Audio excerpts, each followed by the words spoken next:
தமிழரின் பாரம்பரிய திருவிழாவை கொண்டாடுவோம். புத்தாடை பொங்கலோடு The Chennai Silks. Let the celebrations begin. We Care Hair and Skin Clinic. Say hello to spotless radiance with We Care's Melasine Skin Treatment. Call 7550030222. Dawn Pictures தயாரிப்பில் சிவகார்த்திகேயன் நடிக்கும் பராசக்தி திரையரங்குகளில் வெற்றி நடை போடுகிறது. ஒரு சினிமாவுக்காக சொலிசிட்டர் ஜெனரல் அட்டெண்ட் ஆகிறதும், ஒரு சினிமாவுக்காக சென்சார் போர்டு இவ்வளோ மெனக்கிறதும் இது வரைக்கும் நடந்துராது ஒன்றுங்க. கோர்ட்டில் உங்களுக்கு தெரியுது இல்லை, இதில் government interested, prime minister, home minister interest இல்லாமல் துஷார் மேத்தா ஏன் வராரு? அதனால் எதுக்குடா வம்பு? நரி இடம் போனால என்ன, வளம் போனால என்னன்னு நீங்கள் ஹைகோர்ட்டில் தான் அவங்க 20ஆம் தேதி போட்டிருக்காங்களா, அங்கேயே போய் பேசிங்க. இதில் நாங்கள் தலையிட விரும்பலைன்னா ஒதுங்கிட்டாங்க. கவர்மெண்ட் ஆஃப் இந்தியா விஜய் படத்து பின்னால் இருக்குது அப்படின்றது தான் இன்றைக்கி உண்மை. அதனால் அவங்க இதை அவ்வளோ லேசாக விட மாட்டாங்க. அடுத்த வாரம் வருமா, 10 நாள் வருமா, இந்த பொங்கல் லீவுக்கு அப்புறம் வருமானலாம் இல்லை. இந்த படம் தேர்தலுக்கு முன்னாலேயே வருமா? இவர் கூட சொன்னார் அவர் ட்வீட்டில், அதாவது இடி, சிபிஐ, இன்கம் டேக்ஸ் மாதிரி இப்போ சென்சார் போர்டையும் இவங்க எதிர்கட்சிகளை பழிவாங்கிற ஒரு கருவியாக்கிட்டாங்க. எப்போ இந்த ட்வீட்டை போட்டார் தெரியுங்களா? பராசக்திக்கு அந்த சர்டிஃபிகேட் கையில் 15 நிமிஷம் கழிச்சு தான் இந்த ட்வீட்டை அவர் போட்டார். ஏன் அவர் அதுக்கு முன்னால் போடல? சம்பவம் 2 நாளாக நடந்துட்டு இருக்குது. ஏன் போடலன்னா நம்ம ஏதாவது போட்டு நம்ம படத்துக்கு ஏதாவது பண்ணிடுவாங்களா? So all are careful. இந்த கேரளா ஸ்டோரி, காஷ்மீர் ஃபைல்ஸு, எமர்ஜென்சியை பற்றிலாம் கூட ஒரு படம்லாம் வந்தது. அதெல்லாம் கம்ப்ளீட்டாக முஸ்லீம்களை கேவலப்படுத்துறது, காங்கிரஸ் இந்திரா காந்தியை கேவலப்படுத்துறது, ஆக்சிடென்டல் பிரைம் மினிஸ்டர்னு மன்மோகன் சிங்கை பற்றி ஒரு படம் வந்தது. எல்லாமே உண்மைக்கு மாறான எதிர்க்கட்சி தலைவர்களை, முன்னாள் பிரதமர்களை கேவலப்படுத்துகிற ஒரு படங்கள் தான். அப்போல்லாம் வாயை மூடிட்டு அதை பற்றி எதுவுமே அப்ஜெக்ஷன் பண்ணாத சென்சார் போர்டு ஜனநாயகன் ஒரு பொழுதுபோக்கு படம். விஜய் படம் குழந்தையிலேருந்து வயசான வரைக்கும், இளைஞர்கள்லேருந்து பெண்கள் வரைக்கும் விரும்புவாங்க. படத்தில் கான்ட்ரவர்சி இருக்குது. அதுவும் என்ன, இது சாட்டை எடுத்து அடிக்கிற மாதிரி ஒரு சீன் இருக்கு இல்லையா? இல்லை அது பொலிட்டீஷியன்ஸை அவர் அடிக்கிறாரு. அதாவது மக்களுக்கு நல்லது பண்ணோன்னு அரசியலுக்கு வர சொன்னால் நீங்கள் கொலை அடிக்கிறதுக்கு வந்திருக்கீங்களான்னு ஒரு சாட்டை எடுத்து அடிக்கிறாரு. வணக்கம் சார். வணக்கம் சார். இந்த தாவேகா தலைவர் விஜய் அப்படின்னாலே ஒரு கான்ட்ரவர்சியாக நம்ம போயிட்டுருக்கு. 2வது ஜனநாயகன் அப்படின்ற ஒரு விஷயமும் கான்ட்ரவர்சியாக போயிட்டுருக்கு. ஸோ அப்படின்னு இருக்கும்போது உச்சநீதிமன்றத்தில் அந்த வழக்கு வரும்போது அவங்க என்ன சொல்ல, நாங்கள் இந்த விஷயத்தில் பேச விரும்பலன்னு அப்படின்னு சொல்லும்போது இது சரியா? ஒரு உச்சநீதிமன்றம் ஒரு வழக்கு போனால் ஒரு வாதிக்க வேண்டியது எதிர்பக்கம் சரி, எதிர்பக்கம் தவறுன்றது தான் ஒரு இதுவாக இருக்கும். தீர்ப்பு கொடுக்க வேண்டிய இடத்துல அவங்களே இதை பதில் சொல்கிறது நீங்கள் எப்படி பார்க்குறீங்க? இது மாதிரி நிறைய விஷயங்களில் சொல்லியிருக்காங்களே, இது ஒன்றும் புதுசு இல்லைங்க. அதாவது அவங்க சொல்கிறதில் ஒரு நியாயம் இருக்குங்க. அவங்களுக்கு 4-5 ஆப்ஷன் இருந்ததுங்க. அவங்க இதில் தலையிட்டு தீர்ப்பு சொல்லியிருக்கலாம், படத்தை ரிலீஸ் பண்ணுங்கன்னு சொல்லியிருக்கலாம், இல்லையா நீங்கள் அங்கேயே போய் செட்டில் பண்ணுங்கன்னு சொல்லியிருக்கலாம். இப்படி ஒரு 3-4 ஆப்ஷன் சுப்ரீம் கோர்ட் ஜட்ஜஸ்க்கு இருந்தது. அவங்க லீஸ்ட் கான்ட்ரவர்சியல் ஆப்ஷனை எடுத்துட்டாங்க. ஏன்னா எல்லாருக்கும் ஒன்று தெரியுதுங்க, நம்ம சுதந்திரம் பெற்றதுக்கு பிறகு ஒரு சினிமாவுக்காக சொலிசிட்டர் ஜெனரல் அட்டெண்ட் ஆகிறதும், ஒரு சினிமாவுக்காக சென்சார் போர்டு இவ்வளோ மெனக்கிறதும் இது வரைக்கும் நடந்துராது ஒன்றுங்க. அதனால் கோர்ட்டில் உங்களுக்கு தெரியுது இல்லை, இதில் government interested, prime minister, home minister interest இல்லாமல் துஷார் மேத்தா ஏன் வராரு? அவர் எவ்வளோ பெரிய ஆள், எவ்வளோ பெரிய கேஸெல்லாம் பேச வேண்டிய ஆள். அப்போ அது இண்டிகேஷனானா நீதிபதிகளுக்கு, சுப்ரீம் கோர்ட்டுக்கு, we are interested in this case அப்படின்னு கவர்மெண்ட் ஒரு இண்டிகேஷன் கொடுக்குது. இல்லைன்னா யாரோ ஒரு கவர்மெண்ட் வக்கீல் வாதாடி இருக்கலாம். சொலிசிட்டர் ஜெனரல் தலையிடுறாருன்னா அப்போது கவர்மெண்ட் இதில் இன்வால்வ்டு. அப்போ அவங்க யார் பட்டுக்குவாங்களா? 1000 தான் நீங்கள் சொன்னாலும், நீதி கண்ணை கட்டிக்கிட்டு நடுநிலைனாலும் அவங்களும் மனுஷருங்க தானே. அவங்களும் எல்லாத்தையும் பார்க்குறாங்கல்ல, பேப்பர் படிக்கிறாங்கல்ல. அதனால் எதுக்குடா வம்பு? நரி இடம் போனால என்ன, வளம் போனால என்னன்னு நீங்கள் ஹைகோர்ட்டில் தான் அவங்க 20ஆம் தேதி போட்டிருக்காங்களா, அங்கேயே போய் பேசிங்க. இதில் நாங்கள் தலையிட விரும்பலைன்னா ஒதுங்கிட்டாங்க. இப்போ சில நீதிபதிகள் இந்த வழக்கிலேருந்து என்னை விடுவித்துக்கிறேன்னுவாங்க. ஏன்னா அந்த வழக்கில் யாரோ ஒரு பார்ட்டிக்கிட்ட அவங்களுக்கு உறவு இருந்திருக்கும், அவங்களுக்காக இவங்க எப்போது வாதாடி இருப்பாங்க வக்கீலாக இருக்கும்போது. அப்போ அது நாளைக்கு பிரச்சனையாக வரும், குற்றச்சாட்டு ஆகிடும்னு அவங்க அதை அந்த வழக்கிலேருந்து விசாரிக்கிறதுலேருந்து நாங்கள் விலகிக்கிறோன்னுவாங்க. இதெல்லாம் கோர்ட்டு நடைமுறையில் அக்செப்டட் அனுமதிக்கப்பட்ட ஒரு மெத்தடு தான். அதனால் இது வந்து கவர்மெண்ட் ஆஃப் இந்தியா வந்து விஜய் படத்து பின்னால் இருக்குது அப்படின்றது தான் இன்றைக்கி உண்மை. அதனால் அவங்க வந்து இதை வந்து அவ்வளோ லேசாக விட மாட்டாங்க. என்னை கேட்டால் இது வந்து அடுத்த வாரம் வருமா, 10 நாள் வருமா, இந்த பொங்கல் லீவுக்கு அப்புறம் வருமானலாம் இல்லை. இந்த படம் தேர்தலுக்கு முன்னாலே வருமா அப்படின்ற சந்தேகம் இப்போ எனக்கு வந்துடுச்சு. பிகாஸ் கவர்மெண்ட்டுடைய அந்த ரொம்ப அணுகுமுறை வந்து ரொம்ப கடுமையாக இருக்குது. இல்லை சார், இப்போ இந்த கேரளா ஃபைல்ஸ் ஆகட்டும் சரி, பல படங்கள்லாம் வெளியில் வந்து ரொம்ப அதிக முஸ்லீம் டேரக்டாக தாக்குற மாதிரிலாம் இருந்தது. அப்போல்லாம் அதுக்கெலாம் கொடுத்த சென்சார் வந்து பார்த்திங்கன்னா இதுக்கு வந்து அந்தளவுக்கு வந்து இந்த படத்தை வச்சு தான் விஜய்கிட்ட அரசியல் பண்ணணுமா? ஏங்க நீங்கள் இதுக்கு சொல்கிறீங்க. இப்போ மோடி ஆட்சி நடக்குது. மோடி ஆட்சியில் எல்லா அமைப்புகளும் வந்து தலையாட்டி பொம்மைகள் ஆயிடுச்சு, இன்க்ளூடிங் எலெக்ஷன் கமிஷன். நேற்று பாருங்கள், மும்பையில் மாநகராட்சி எலெக்ஷன் நடக்குது. தேர்தலில் வந்து அந்த மை வைக்கிறாங்க, வேறு ஏதோ போடுறாங்க, உடனே அழிஞ்சிடுது. நாங்கள் விசாரிக்கிறோன்னு எலெக்ஷன் கமிஷன். ஸோ இன்றைக்கி உச்சபட்சம் நீதி நேர்மை நியாயமாக இருக்க வேண்டியது எது? சந்தேகத்துக்கு அப்பாற்பட்டதாக இருக்க வேண்டியது தேர்தல் ஆணையம். இன்றைக்கி தேர்தல் ஆணையமே சந்தேகத்துக்கு ஆளாயிடுச்சுங்க. யாரும் அதை நம்பலை. என்ன முடிவுகள் வந்தாலும் ரைட் அவங்க தான் இப்போ கேப்சர் பண்ணுவாங்கன்னு. ஸோ இன்றைக்கி சென்சார் போர்டு உள்பட முதல்வர் கூட சொன்னார் அவர் ட்வீட்டில், அதாவது இடி சிபிஐ இன்கம் டேக்ஸ் மாதிரி இப்போ வந்து சென்சார் போர்டையும் இவங்க வந்து அரசின் ஒரு அதாவது மிரட்டுற ஒரு எதிர்கட்சிகளை பழிவாங்கிற ஒரு கருவியாக்கிட்டாங்க அப்படின்ற மாதிரி இல்லை. சென்சார் போர்டை சொல்லும்போது தாவேகா வந்து என்னன்னா திமுக பக்கம் வர்றதுக்கான ஒரு அடித்தளமாக கூட எதிர்பார்க்கலாமா? இது முதலமைச்சர் டேரக்டா போடும்போது, அதாவது ஏன்னா ஆரம்பத்தில் வாய் திறக்காத முதல்வர் பார்த்தீங்கன்னா கடைசியில் வந்து வாய் திறக்காத ஒரு ஆதரவு தெரிவிக்கிறது யோசிக்க வேண்டிய விஷயமா இருக்கு. இல்லை அது ரைட்டு. அது கூட அதில் ரொம்ப நேக்காக சொன்னாருங்க.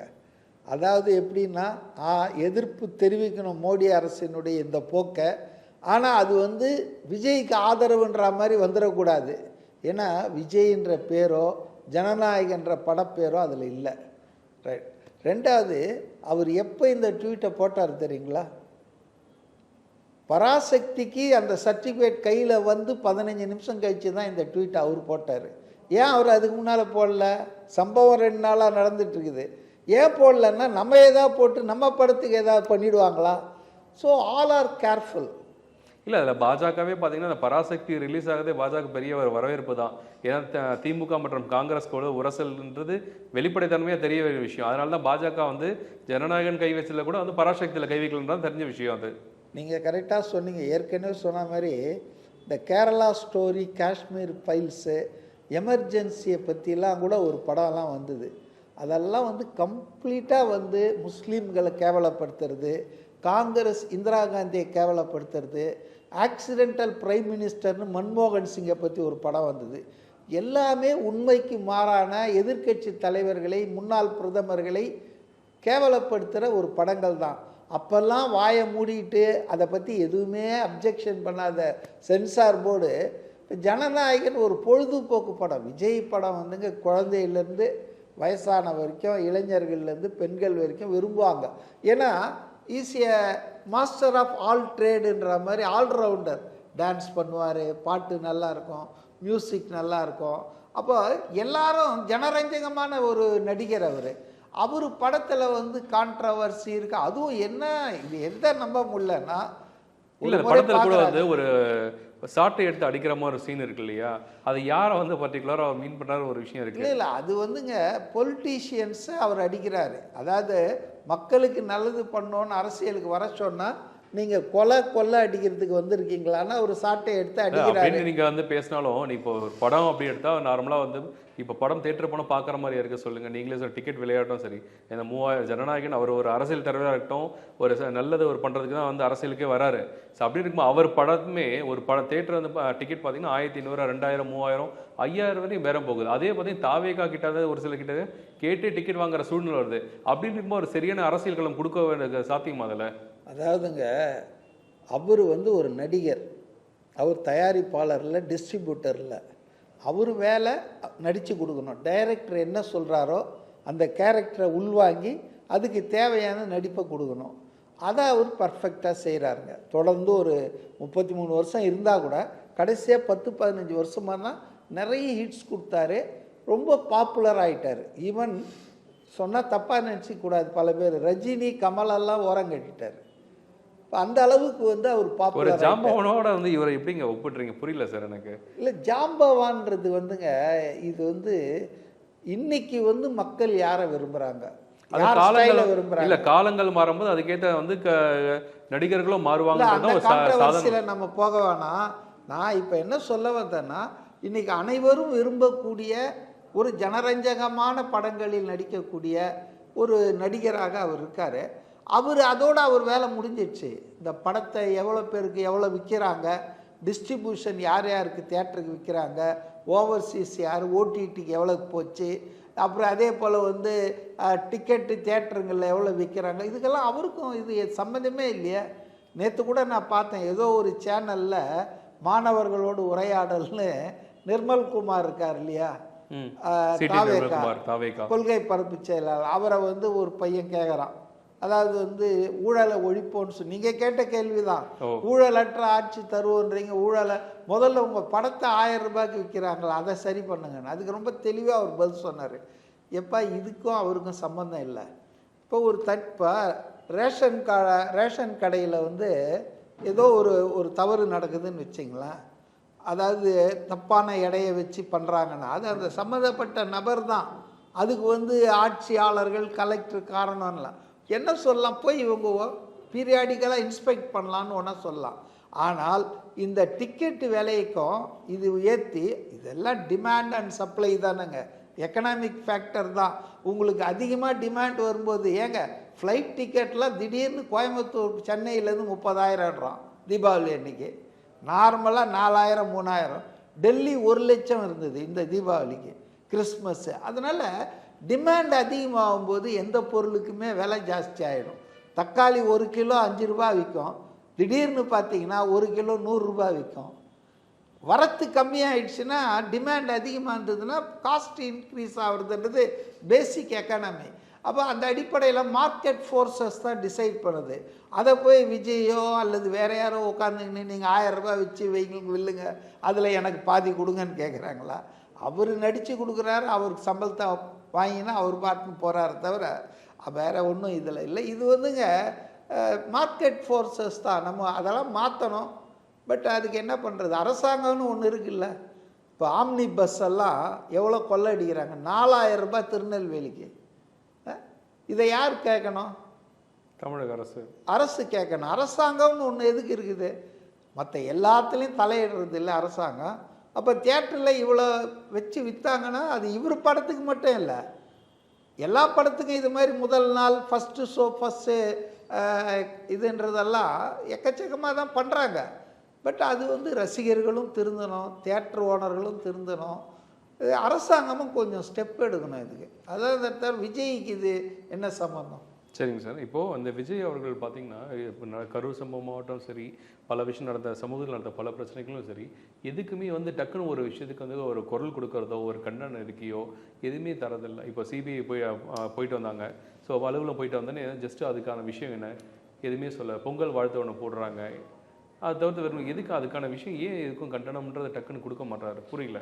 ஒரு தலைவர்ன்றது, தலைவர் அப்படின்ற பார்த்தீங்க எந்த ஒரு விஷயத்துக்கு கொடுக்க கண்டனம் கொடுக்கறதோ அந்த ஆதரவு கொடுக்கறதோன்றது தலைவரோட பாங்குன்றது அப்படின்னு இது ரொம்ப மாறுபட்ட அரசியலாக இருக்கு. நான் வேறுபடுறேன். தலைவருடைய வேலை இல்லை, அது தலைவருடைய வேலை இல்லை, கட்சியுடைய வேலை. கட்சி வந்து ஒரு அறிக்கையை கொடுக்கணும், ஒரு நிலைப்பாட்டை சொல்லணும், அதை நான் ஒத்துக்கிறேன். ஆனால் விஜய் தான் கொடுக்கணும், விஜய் தான் பேசணுன்றதை நான் ஒத்துக்கல. எல்லா கட்சியிலும் எல்லா தலைவர்களும் அறிக்கை விட்டுறது இல்லை. சீமானை விடுங்க, அவர் எல்லாத்துக்கும் அறிக்கை விடுவார். ஆமாம், அதனால் நான் என்ன சொல்கிறேன்னா, ஒரு கட்சினா செயல்பட்டிங்கன்னா அங்கு நடக்கிற எல்லா அரசியல் நிகழ்வுகள் சமூக நிகழ்வுகளை பற்றி உங்களுக்கு ஒரு ஸ்டாண்ட் இருக்கணும். இதுதான் எங்கள் கட்சி ஸ்டாண்டுன்னு சொல்லணும். அதுக்கு வந்து ஒரு ஏற்பாடு இருக்கணும். நான் ரொம்ப நாளாக சொல்லிகிட்டு இருக்கேன், அது ஒரு குறை இருக்குது.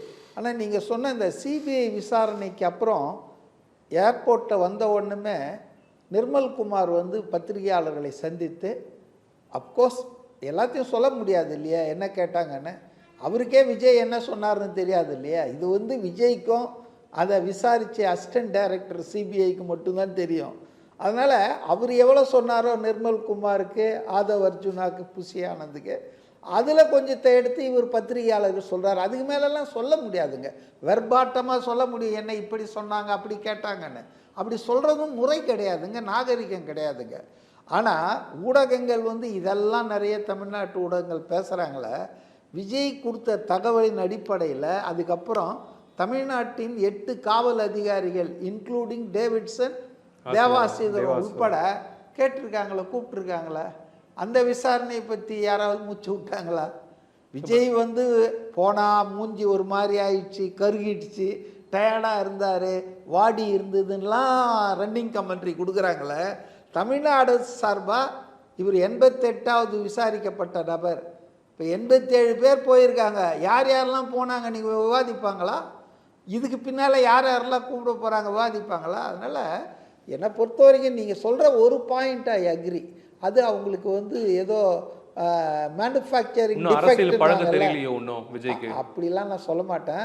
அவர் என்ன சொல்கிறாருன்னு நான் கேள்விப்படுறேன்னா, நம்ம ஒரு மாமூலான அரசியல்வாதி இல்லை. தழைய வேஷ்டியை கட்டிக்கிட்டு துண்டை இப்படி இழுத்துக்கிட்டு மைக்கு கிடைச்சா ஒரு 3/4 மணி நேரம் 1 மணி நேரம் பேசுறது, சம்மந்தம் இல்லாமல் அடிச்சு விடுறது, நெப்போலியன் பண்றோன்னு, அந்த அரசியல் வேண்டான்னு நினைக்கிறாரு. அதே போல் நாகரிக அரசியல் பண்ணோன்னு நினைக்கிறாரு. அதாவது ஒருத்தர் நம்மளை திட்டினா கூட, இப்போ சீமான் என்னெல்லாம் பேசினாருங்க ஆரம்பத்தில், ஒன்று இந்த பக்கம் நில்லு, இல்லைன்னா அந்த பக்கம் நில்லு, நடுவில் நின்னா லாரி அடிபட்டு சாவன்லாம் சொன்னார். இன்னி வரைக்கும் சீமானை பற்றி அவர் ஏதாவது விமர்சனம் பண்ணியிருக்காரா? அப்போ அவருடைய ஒரு டெம்பரமெண்ட், சில பேருக்கு சில குணாம்சம் இருக்கும். அவரை பற்றி சொல்கிறது தான் நம்ம நேராக பார்த்ததில்ல. Is a good listener. அவர் வந்து மற்றவங்களை பேச விட்டு கேட்டுக்குவாராம். அதிகமாக அவர் பேச அதனால தான் நீங்கள் பாருங்கள், அவருடைய அதிகபட்ச ஸ்பீச்சே 30 நிமிஷம் 25 நிமிஷம் தான் இருக்கும். பல ஸ்பீச்சஸ் 10 நிமிஷம் கீழெல்லாம் முடிஞ்சிருக்குது. ஸோ அதனால் அவருக்கு இந்த பேச்சில் அதிகம் இல்லை.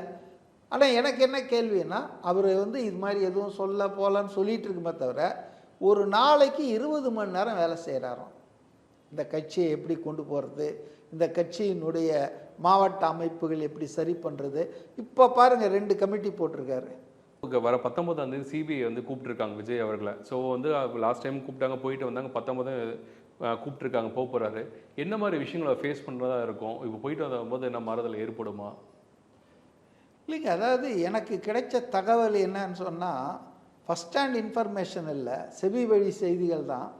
he was well treated by the CBI.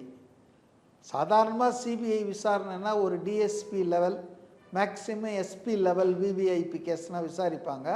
ஆனால் வந்து விஜயை வந்து அவங்க ரொம்ப மோஸ்ட், ஏன்னா சாட்சியாக தான் கூப்பிட்ருக்காங்க. இதே நேரத்தில் நிர்மல்குமார், புஷி ஆனந்த், மதியழகன், ஆதவ் அர்ஜுனெல்லாம் அக்யூஸ்டாக கூப்பிட்டாங்க. தேவர் அக்யூஸ்ட், எஃப்ஐஆரில் அவங்க பேர் இருக்குது.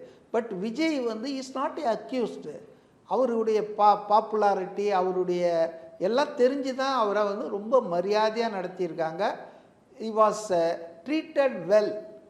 நீங்கள் ஒன்றும் கவலைப்படவானா, நீங்கள் என்ன சொல்கிறீங்க சொல்லுங்கள், உங்கள் மனசில் இருக்கிறத நீங்கள் சொல்லலான் போது அவர் சில விஷயங்கள் சொல்லியிருக்காரு. அதாவது வந்து எனக்கு அங்கே போய் அந்த பேச்சு நடத்திட்டு இருக்கும்போதே ஏதோ சம்திங் ராங் நடக்குது நம்மளை சுற்றி அப்படின்னு எனக்கு ஃபீலிங் வந்தது. ஏன் அப்படி ஃபீலிங் வந்தது அப்படின்றதுக்கு அவர்கிட்ட விளக்கம் கேட்டிருக்காங்க. அதே போல் வந்து அவர் திரும்ப ஆஸ்பத்திரிக்கு போனோம், அவங்கள பார்க்கணுன்னு நான் நினச்சப்போ, என்னை வர வேண்டாம் நீங்கள் போங்க அப்படின்னு சொல்லிட்டாங்க போலீஸு. நானும் திருப்பி எதுவும் பிரச்சனை பெருசாக ஆகிடக்கூடாத, ஏற்கனவே 40 பேருன்றாங்க அப்படின்ற மாதிரி அவருடைய விளக்கத்தை. அப்போ யார் பேசுனாங்க, உங்களுக்கு போலீஸ்லேருந்து யார் இன்ஸ்ட்ரக்ஷன் கொடுத்தாங்க, இதெல்லாம் வந்து விசாரிச்சிருக்காங்க. ஸோ அன்னைக்கு என்கொயரி வந்து என்னை கேட்டால் வந்து he was well treated. he was actually வந்து persuaded to tell whatever he knows about the incident. இந்த கரூர் சம்பவத்தை பற்றி அவருக்கு இருந்த சந்தேகங்கள் யாருக்கும் பகிராமல் இருக்கார் இல்லையா பொதுவெளியில், அதெல்லாம் அவர் சிபிஐ கிட்ட பகிர்ந்துருக்காரு. ஆனால் அவர் வந்து டைரெக்டாக இந்த ஆள் தான் நான் சந்தேகப்படுறேன், அந்த ஆள் தான் சந்தேகப்படுறேன்லாம் சொல்ல. அவர் சொன்னது என்னன்னா, போலீஸ் வந்து சரியாக முறையாக பாதுகாப்பு ஏற்பாடுகளை செய்யலை, தவறான இடத்த கொடுத்தது, பாதுகாப்பு ஏற்பாடுகளே இல்லை. அதுக்கு அவர் கடைசியாக முடிக்கும் போதே சொன்னார், போலீஸை ரொம்ப எச்சரித்தார், வரும்போது போலீஸுக்கு நன்றியெல்லாம் சொல்லி அவங்க தான் இல்லைன்னா இங்கே நான் வந்திருக்க முடியாது அப்படின்லாம் பேசினவர் அரை மணி நேரம் கழித்து அப்படியே யூ டர்ன் அடித்து எங்கே போச்சு போலீஸ், யாரையுமே காணாமல் ஒரே கலாட்டா ஆகுதுப்பா. அவர் இன்னொரு விஷயம் எனக்கு கேள்விப்பட்டேன். அதாவது அவர் வந்து அந்த சிபிஐ விசாரணை அதிகாரிகள்கிட்ட சில தகவல் இது வரைக்கும் வெளியே வராத தகவல்லாம் சொல்லியிருக்கார். அதாவது வந்து அவர் அந்த இறந்து போன குடும்பங்கள் உறவினர்களை மகாபலிபுரத்தில் வர வச்சு சந்தித்தார் இல்லையா, தனித்தனியாக பேசினார். ஒவ்வொருத்தர்கிட்டே 25-30 நிமிஷம் பேசியிருக்காரு. இப்போ அவங்க சொன்ன தகவல்களை முதல் முறையாக அவர் வந்து சிபிஐ கிட்ட சொல்லியிருக்கார். என்னன்னா, எங்களை அடித்தாங்க, எங்களை முதுகில் வந்து ஏதோ ஒரு பெரிய ஒரு கொம்போ ஏதோ வச்சு அடித்தாங்க, தாக்குனாங்க, அப்புறம் வந்து வேணும்னே இடித்து தள்ளனாங்க, எங்கள் கிட்ட தாறுமாறாக நடந்துக்கினாங்க, திடீர்னு ஒரு கும்பல் வந்து இந்த வேலையெல்லாம் பண்ணுச்சு அப்படின்போது அவர் என்ன சொல்லியிருக்காருன்னா, போலீஸ் இருந்திருந்தால் இந்த நெரிசல் இந்த தள்ளு முள்ளு எல்லாம் கண்ட்ரோல் பண்ணியிருக்கலாம். திட்டமிட்டு போலீஸ் யாருமே இல்லை. ஆனால் போலீஸ் அதிகாரிகள் 500 பேருன்றாங்க, சீஃப் மினிஸ்டர் 607ன்றாரு, அப்புறம் கோர்ட்டில் வேற ஒரு ஃபிகர் கொடுக்குறாங்க. ஸோ போலீஸ் மேலே அவர் சொல்லியிருக்கார், சரியாக க்ரௌட் கண்ட்ரோலில் ஃபெயிலியர் பண்ணாங்க. அந்த ஃபெயிலியர் வந்து யதார்த்தமான ஃபெயிலியரா, திட்டமிட்டு இப்படி ஒரு சம்பவம் இங்கே நடக்கணும், அதுதான் அங்கே பேசிக்கான விஷயம். அதுக்கு நோக்கம் என்னன்னா, நோக்கம் ஒன்று தான், விஜய் வந்து பரப்புரையை தொடரக்கூடாது தமிழ்நாடு பூரா, அவர் மக்கள் சந்திப்பை நிறுத்தணும். அவர் பண்ணார்னா அது ஆளுங்கட்சிக்கோ மற்ற கட்சிகளுக்கோ பிரச்சனை.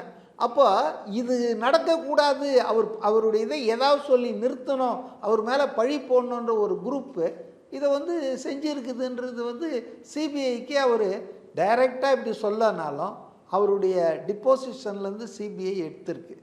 அப்போ அதனால தான் நீங்கள் அதுக்கப்புறம் 8 போலீஸ்காரங்களை கூப்பிட்டு அவர் சொல்லிட்டு வந்தப்புறம் அவங்களெல்லாம் துருவுறாங்க. ஏன்னா எல்லாருமே பார்த்தீங்கன்னா பொய் நிறைய சொல்லியிருக்காங்க போலீஸு. இப்போ அவங்களுடைய அந்த நேரத்தில் அவங்க மொபைல் எங்கே இருந்தது, அந்த டவர் உட்பட எல்லாத்தையும் இவங்க எடுத்திருக்காங்க. ஸோ அதே போல் இன்னொரு விஷயம் வந்து அந்த போஸ்ட்மார்ட்டத்தை பற்றியும் சொல்லியிருக்காராம், இப்படி ஹியூமன்லி இம்பாசிபிள். அதே போல் முன்தேதியிட்டு கடிதம் வாங்கியிருக்காங்க எல்லார்கிட்டையும், இந்த மாதிரி வந்து நாங்கள் தான் சீக்கிரமாக போஸ்ட் ஏங்க செத்து போச்சு, 8-9 மணிக்கு செத்துட்டாங்க, ஏங்க விடிகாத்தாலையும் எரிச்சிடுவாங்களா யாராவது, இல்லைன்னா உயிர் பிடிக்கிறதுக்கு நடவடிக்கை எடுங்க விரைவில் நான் சொல்லுவாங்க, போஸ்ட்மார்ட்டம் உடனே பண்ணுங்க ராத்திரியே பண்ணுங்கன்னு யாராவது சொல்லுவாங்களா? அப்போ இதெல்லாம் ரொம்ப டூபியஸாக பல சந்தேகங்களுக்கு வழிவகுக்குது. ஏன் எல்லாத்தையும் எரிச்சாங்க, எப்படி? அது வந்து 2 டேபிள் தான் இருக்குது அந்த அரசு மருத்துவமனையில். ஒரு அந்த இவர் கூட ரஸ்தோகி அந்த ஜட்ஜி இருக்கார், அவர் கூட அந்த டாக்டரை பிடிச்சி எகிரிட்டதாக ஒரு செய்தி வந்தது. நான் இப்போ உங்களுக்கு ஒரு பாடி தரேன், டெட் பாடி, நீங்கள் பண்ணுங்கள், எவ்வளோ நேரம் ஆகுதுன்னு. அப்புறம் தான் அவங்க வந்து கக்கி இருக்காங்க, சார் இதெல்லாம் எங்களுக்கு ப்ரெஷர் சார், சீஃப் மினிஸ்டர் வராரு, அவர் வந்து மலர் வலையெல்லாம் வச்சுட்டு உடனே சென்னைக்கு போகணும், அதனால் எல்லாத்தையும் ரெடி பண்ணுங்க நாங்கள். So proper postmortem was not done. Proper போஸ்ட்மார்ட்டம்னா இந்த மாதிரி விஷயங்கள்லாம் உங்களுக்கு வந்து வீடியோ எடுக்கணும், எதுவும் கிடையாது. அதே போல் 2 டேபிளை வச்சுட்டு 41 பேரை ஒரு 3-4 மணி நேரத்தில் எப்படி முடித்தாங்க, ஏன் எரிச்சாங்க, ஏன் அப்புறம் முன்தேதியிட்டு மிரட்டி கடிதங்கள் வாங்கினாங்க. அப்போ இது எல்லாமே என்ன தெரியுதுன்னா, என்ன மாதிரி ஆட்களுக்கு அந்த 41 பேர் இறந்ததுக்கு உண்மையான காரணம் என்னன்னு வெளியே வரக்கூடாது. ஏன்னா நெரிசலில் செத்தாங்கன்னா மூச்சு திணறி செத்தாங்கன்றதுக்கு அதுக்கு உங்களுக்கு தடயங்கள் இருக்கும். இப்போ நீங்கள் விஷம் சாப்பிட்டா கூட உங்கள் வயிற்றில் கடைசியாக சாப்பிட்டது என்ன ஏது வரைக்கும் நோண்டி எடுத்துருவாங்க டாக்டர்ஸு. அதனால் ஒரே ஒரு நோக்கம்தான், இந்த 41 பேர் இறப்புக்கு என்ன காரணம் என்பதை யாராலும் கண்டுபிடிக்க முடியாதபடி பண்ணணும். அப்போ யார் குற்றவாளி தானேங்க இதெல்லாம் பண்ணுவான். நேச்சுரலாக நடந்திருந்தால் இதுக்கு ஏன் வந்து சொல்கிறாங்க, கலெக்டர் தான் வந்து எங்களெல்லாம் சீக்கிரம் பண்ண சொன்னார். இப்போ கலெக்டரை சொன்னால் கலெக்டரை கேட்டால் இப்போ கலெக்டரை கவனித்தா அவர் சொல்லுவார் யார் அவருக்கு ப்ரெஷர் கொடுத்தாங்கன்னு. ஸோ சுற்றி நானும் இப்போ என்ன கன்வின்ஸ்னா, it is not an accident but it is a conspiracy. ஒரு சதி பண்ணியிருக்காங்கன்றது தாவேகாவினர் சொல்கிறதில்ல, அதில் நானும் வந்து உடன்பாடாக தான் இருக்கேன். ஏன்னா அதான் சூழ்நிலைகள் அப்படி இருக்குது. இல்லைன்னா இவ்வளோ பிரச்சனை எதுக்கு வருது? ஏன் டாக்டர்களை நிர்பந்திக்கிறாங்க, டாக்டர்களை பொய் சொல்கிறாங்க, கலெக்டர் ஏன் இப்படி பறக்கிறாரு, ஏன் காலங்காத்தாலேயே எல்லாத்தையும் எரிக்கிறாங்க? அப்போது இந்த மர்மம் இருக்குதுங்க. அதை வந்து சிபிஐ தாங்க அதை வந்து, ஏன்னா அது ஒரு ப்ரீமியர் இன்வெஸ்டிகேட்டிங் ஏஜென்சி, அதுதான் வந்து இதை வந்து கண்டுபிடிக்கணும். அது கண்டுபிடிக்கும்னு நான் நம்புகிறேன். சரிங்க சார், அந்த பொறுத்திருந்து பார்ப்போம். விஜய் அவர்கள் வந்து 19ஆம் தேதி வந்து சிபிஐ அலுவலகம் போகிறாங்க. ஸோ வந்த பிறப்பு என்னன்றது பேசுவோம் சார். Thanks sir. தமிழரின் பாரம்பரிய திருவிழாவை கொண்டாடுவோம் புத்தாடை பொங்கலோடு. The Chennai Silks. Let the celebrations begin. We Care Hair and Skin Clinic. Say hello to spotless radiance with We Care's Melasine Skin Treatment. Call 7550030222. Dawn Pictures தயாரிப்பில் சிவகார்த்திகேயன் நடிக்கும் பராசக்தி திரையரங்குகளில் வெற்றி நடை போடுகிறது.